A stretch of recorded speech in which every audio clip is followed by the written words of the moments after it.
This might well be the last time I talk about Euphoria, so I'm gonna leave it all on the floor.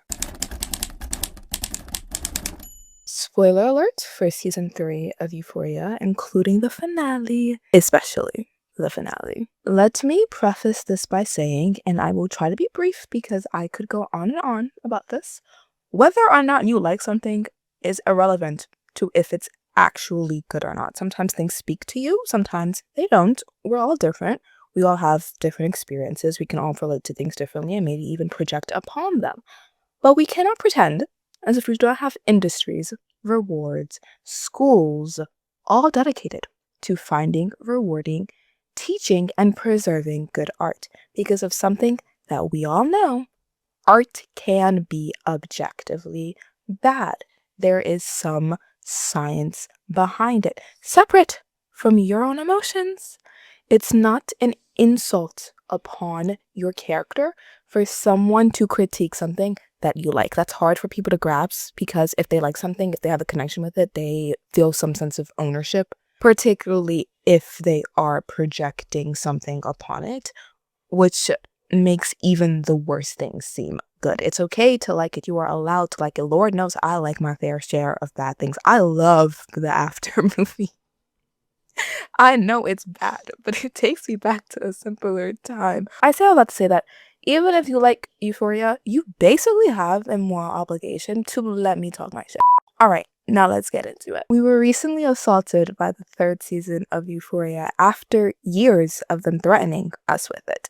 Because why not? It can't really get worse, can it? I believe this is the last season, especially given how it ended, but let's not get ahead of ourselves.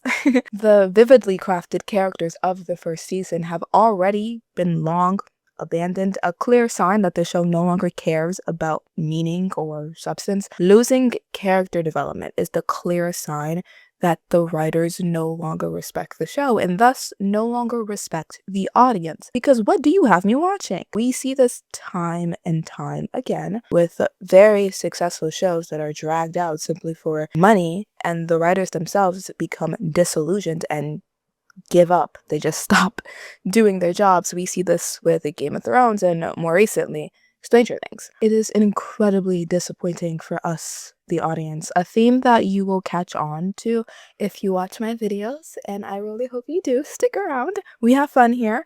Is that part of what makes storytelling so powerful is that we are omnipotent viewers. We know everything we need to know about these characters and the world, and that allows us to judge them in a way that you can't really do holistically with people in real life. And thus, stories can be used for us to gain a better understanding of our own reality.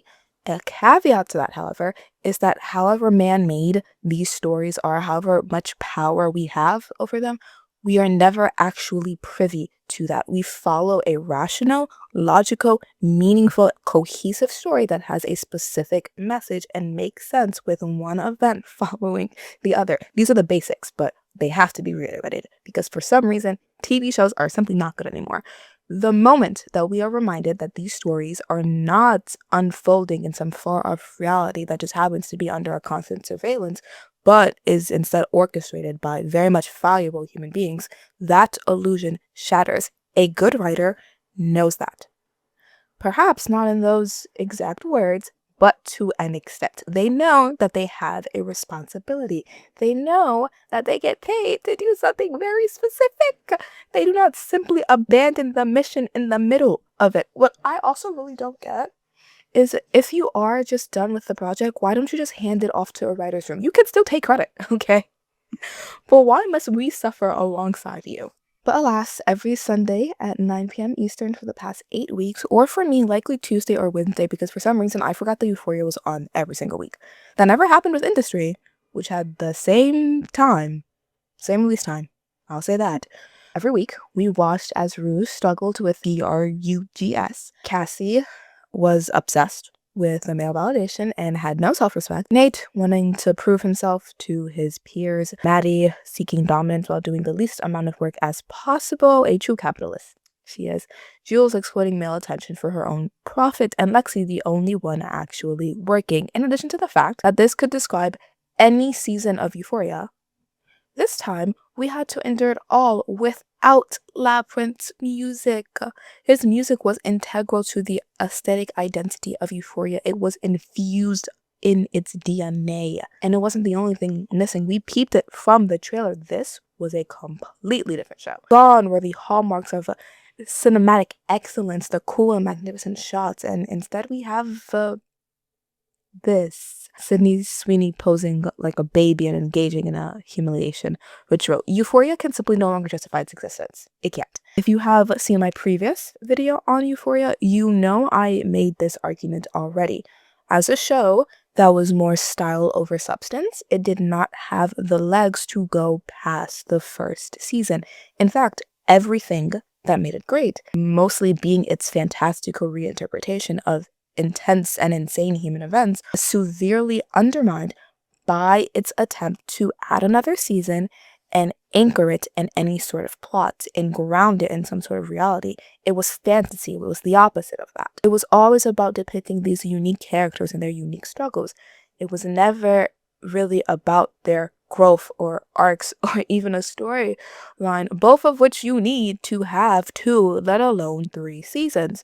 So when Euphoria tried to do that without having any of that foundation, and the foundation it did have, these strong characters, was also just moving forward after that. Instead, we are left with incredibly uncomfortable and, quite frankly, scenes. I have heard the argument made that Gen Z is media illiterate. Okay? That we don't understand that these scenes are meant to make us uncomfortable and be weird because that is the point. Well, let me ask you a question, since you clearly got your degree and you know every goddamn thing. What argument is Euphoria making with these weird and uncomfortable scenes? Because without an actual argument... Okay, somebody's blowing minds outside the door. I love New York. Because without an actual argument, it is nothing more than voyeuristic exploitation made for pure shock value. That is the problem. In fact, allow me to represent what I think is my most compelling argument as to why it is just bad writing. If you remove most, nay, all of these scenes, would the plot change at all? If they were simply alluded to, would its emotional impact change at all? No, because they are superfluous. And they don't need to be there. I'm going to use Honora as an example. Honora is about a young woman who also works in this industry. It has also been criticized for being exploitative of the experiences of these workers, but each scene does serve a purpose. They play a role in the plot. They add on to a previous scene. They address a certain emotion, a certain character trait. They prime the audience to feel a certain way so that we may better understand the development of the story and the message it serves. Euphoria does none of that. I'll give them one thing. The scenes of Cassie rage baiting on podcasts were making the argument that grifting is very profitable. So they did something there, a little something something. The rest of it, we should be so lucky. And it keeps going on and on and on. We get it. Anyways, TLDR, scenes without an explicit reason for their existence that show graphic content again and again are meaningless and exploited by definition. And it's about high time that we stop violating the consent of our audiences. The argument that we shouldn't treat the human body as if it is inherently traumatic, so let's not censor anything, is, I believe, fundamentally irrational and invalid because it ignores the simple fact that consent matters. You have to consent for these intimate things. We can't just snap our fingers and rebuild a world in which that's no longer the case. And without that explicit consent, then yes, the human body is inherently traumatic. Media literacy, please. You have got to stop using terms you don't know. And I really resent the implication that simply because someone cannot explain something in perfect words and clearly articulate why it bothers them, then their argument is invalid. The core of all of these critiques of stories and media is emotions, okay? That does matter. And while I did previously make the argument that it doesn't mean that something is necessarily bad or good, there is some relation, of course. There's some relation, okay? And that's why when something makes you feel bad or good, you have to ask yourself why. And that is where we see a point of divergence. That could be because something personal or because of the story itself. But ultimately, I think it's a point of view that belittles and ignores the significance of people's emotions to say that if you can't explain it well, if your argument is purely emotional, it doesn't matter. The emotions always matter. And me, I can explain why. Specifically, I can break it down. Something is good or bad. And this show is bad Writing. To start, we open the season after a 4-year time jump. I believe time jumps are an abuse of writing power when not done right. It is your job to write and explain how we got from point A to point B, to explain the huge plot points and how they unfolded. We ended the last season off on a cliffhanger. A character died. R.I.P. Ashtray. I think I'm the first person to say it because it's not acknowledged in the show at all. I was trying to remember Astray's name and I was texting my friend and she also couldn't remember. She was like, is his name Crowbar? Please. The actor who played Fez, Angus Cloud, passed away after the second season, and yet his character is alive, simply in jail and off screen. I think that's really icky. I think it's almost morbid. That's just me. How Cassie and Nate got back together is not discussed, as we know one thing Sam Levinson cannot do is write an actual goddamn plot point. You know, his only responsibility at this point in time. Instead, we find that Rue is running across the border with Faye. Lexi works in Hollywood. Jules is a sugar baby because why not? All that character development she had in the first season where she stopped caring about male validation and she started thinking about herself actually, and you even saw her outfits change to reflect that. That's out the window. Let's run it back. Cassie is engaged to Nate, who is living beyond his means. Somehow his dad is not in jail. Another thing that they don't explain. Do you know what would have been a good idea? Well, the best idea would have been to cancel the show. But if this season returns the glory days of season 1 and made each episode character-centric, focused on how they have spent the 5 years of the time jump. We got a little bit of that, but mostly previously lead characters fell to the wayside.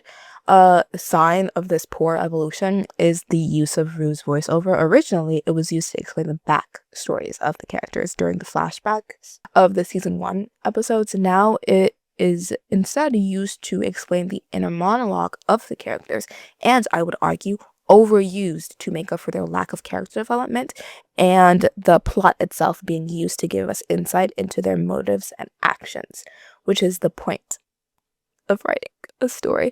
This technique is reminiscent of over-explaining. The audience needs to be able to figure out things on our own. Don't insult our intelligence. It's what's the title of this video? Say it with me. Not respectful. And we'll talk about the finale at length later.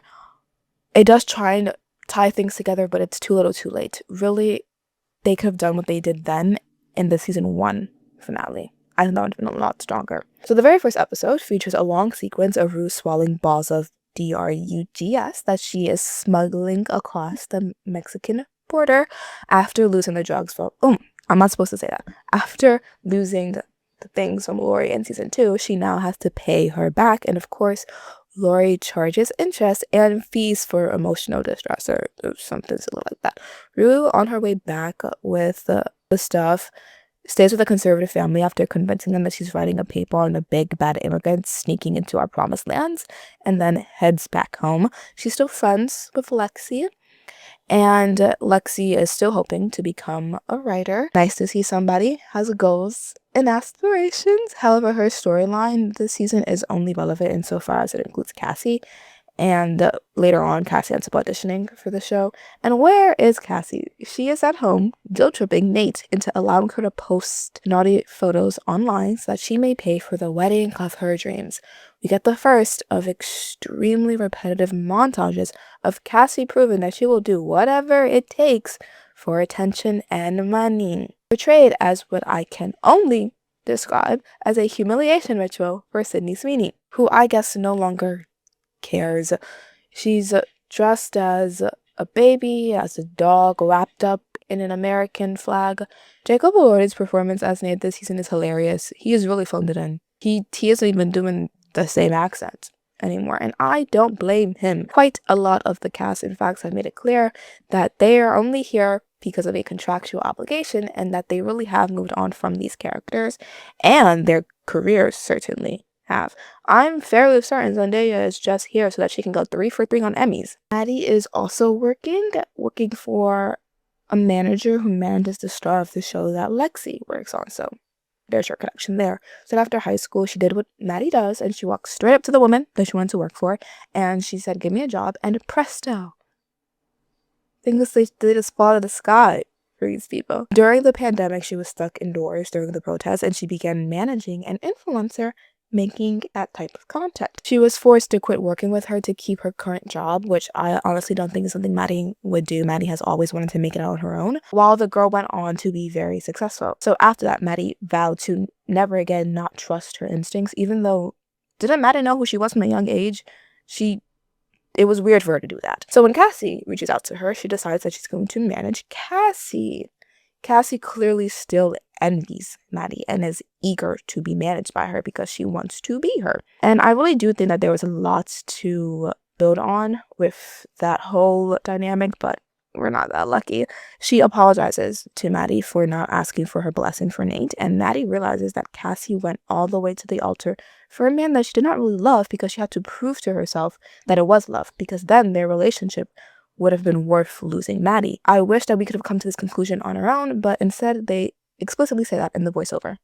So there you go. At the wedding, the chickens come home to roost. Turns out Nate has been borrowing money from a no-good, very bad Armenian who has now come to collect. I feel like that plot point was random as hell. I was surprised that the wedding happened in episode 3 because what else was going to happen this season? I didn't know if there was going to be a prominent plot line, but something does happen. Things happen after this. Rue leaves the wedding and Jules, who she invited there, to go do a task for her new boss, Alamo. After giving tainted CRUGS to him at a party, one of his girls dies. So they take a newly awakened to Jesus Rue as retaliation, and she believes that she was meant to meet Alamo. She's now at odds with Lori. However, she ends up being pulled over by the DEA on her way back to the wedding, who have been watching her and force her to become an informant against Alamo and Lord. Alamo begins to not trust her, especially because she begins to behave strangely. She starts working at the strip club with her former TV dad from Case and the Cover, I See You, and Rosalia,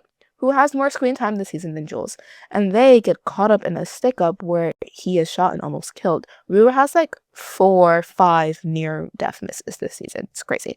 It's Lori, of course, and now Rue has to convince Faye to take a picture of the key to the safe so they can break back in and take back what was taken. Faye, left behind by Rue, has entered into a dalliance with one of the literal Nazis that works for Lori. Why was them being Nazis? I don't even know if I can say that. Relevant for the plot?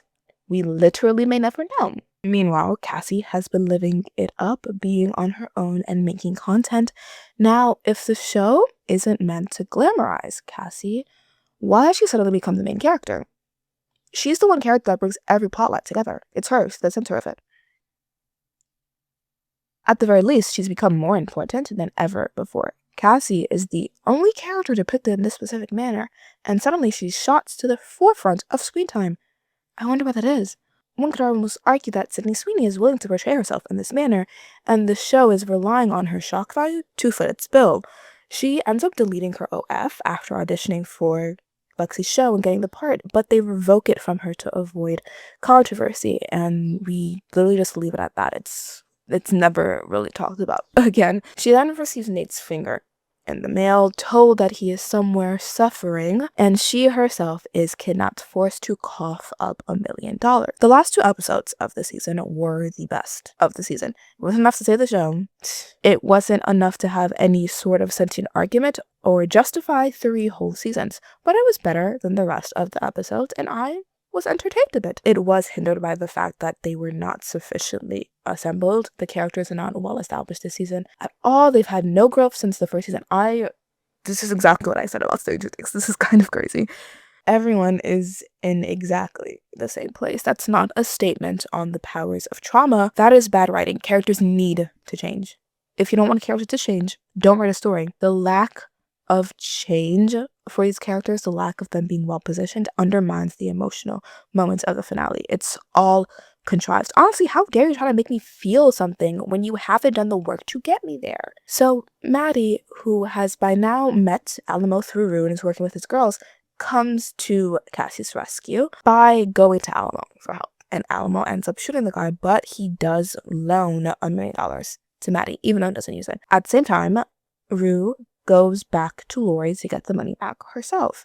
On 2 separate occasions, the episode ends with Rue's life in danger, which is foreshadowing, to say the least. She, up till now, has always had remarkable plot armor, but we know by now that they had the balls to kill Nate, so maybe she's not so safe. That shocks me. I did not think they were going to do that. When they dig him up, he's been killed by a rattlesnake. Cassie is inconsolable. A moment of silence for Nate. I'm just kidding. This was Jacob Elordi all damn season. Why was he there? Maddie and Cassie's relationship, I think, is fascinating. It's a shame they did not build more upon it. Maddie believes that she has always been in control of her own destiny, and she's coming to terms that that's not the case. Cassie believed that she could be in control by being the owner of her own objectification, the paramour, the profiter. But that is not possible because, by definition, your objectification is in the eyes of another.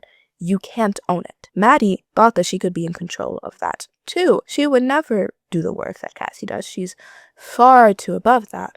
But instead, she learns that she's not. She is expendable. And that in an industry of ownership that exploits women, she is just another woman. Alamo treats her the same way he does all his other girls, the same way Cassie is treated by men. Neither one of them is free. Do I think this was the best thing to do to demonstrate the fall of the great Maddie Perez? No, because, like I said, I don't think that she would have done the things that she did this season. She would not have been desperate to work for that woman after she started to be successful on her own. She would not wait to be fired, and she would not tell Alamo about the DEA. Girl, what? And I don't really know if she would debase herself to save Cassie. I know she loves Cassie, but she would have found another way, I think. Instead, we see her having to go to Alamo and do whatever it is he wants from her. Interesting how a show that has given us all those scenes of Cassie won't show this part. At Lori's, Faye's boyfriend wants to kill Rue, but she has a change of heart. Don't think I didn't peep that tattoo. This episode ends on another cliffhanger. They know the season is trash, and this is the only way they can keep us coming back. Faye gets mad that there is no money in the safe and blames Rue, even though it was her dumb behind that claimed there was money. I cannot stand a dumb.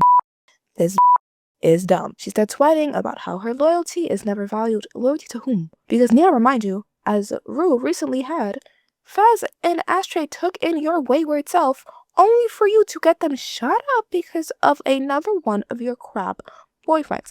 Get off my screen. I don't know if that was supposed to be meaningful or as unhinged as it came across, which is kind of the problem. I don't really know what the show's trying to do anymore, but we simply don't know enough about this character, I feel, for her to be doing all that. 2 seasons she was here, and we still know nothing about her, basically, except she has huge lips. She ends up screaming and waking up her boyfriend, Wayne, and that is how the episode ends. Okay, before we talk about the finale, there are some characters I forgot to mention. The strippers. I already told you about Rosalia. There's Kitty, who's the new girl, but there's also another stripper we meet called Angel. Angel lost her best friend. She was the girl who died episode 1, which Rue did end up telling her about, and after that she spiraled, and Rue begged Alamo to send her to rehab. Rue even took her there herself, but what she finds in the safe is a bunch of IDs, including Angel's. She didn't really go to rehab. She, as Rue had learned from Lori earlier in the episode, was likely trafficked by Alamo because that's what Alamo does. This is the last time that this is mentioned. A charitable person might say that it's a reflection of how in real life, when this happens to people like Angel, we easily forget about these girls, but I have no reason to be charitable. This is a loose thread. The finale was 90 minutes. Rue hitting Faye in the face was incredibly satisfying. She also hits Wayne in the knee with a crowbar, and he chases her with a shotgun. Every last bullet misses. Rue is running away when one of the other guys runs her down on a horse. He lassos her like an animal, or really a freaking slave. They really are who they claim to be. It was giving Underground Railroad. Marshawn Lynch, who works for Alamo, snipes him and saves her life. Maddie asks Cassie, what is she going to do as they eat in a diner after finding out that Nate was dead? It's a reversal of their roles. Cassie is now the unencumbered one following Nate's death. I know Jacob Elordi was so happy when Nate died. Meanwhile, Maddie is beholden to Alamo. Cassie tells her that they'll figure it out together. Alamo is being super nice to her when she gets back from Lori's, even though he knows about the DEA. He gives her a week off and Percocet, Mali Percocet. I hope I can say that. Part of the DEA setup was some of Alamo's and Lori's guys going to Mexico and taking 2 swimmers to get black cosmetic surgery, including Kitty, and bringing back the substances they need, and getting caught red-handed. The cops give Rue laxatives to use instead, and she switches it out, but Faye tests them and tells Wayne, who puts 2 and 2 together. They just leave, no warning to the rest. And then the cavalry arrives at Lori's. Lori gruesomely leaves this world for another. They find nothing in the truck, though. What they are looking for is on another truck headed to Alamo. They had done a switcheroo, little bait and switch. We see that Fez breaks out of jail and Rue leaves Elise to go get him. We also hear them discussing Trump and Kamala on the news. Interesting.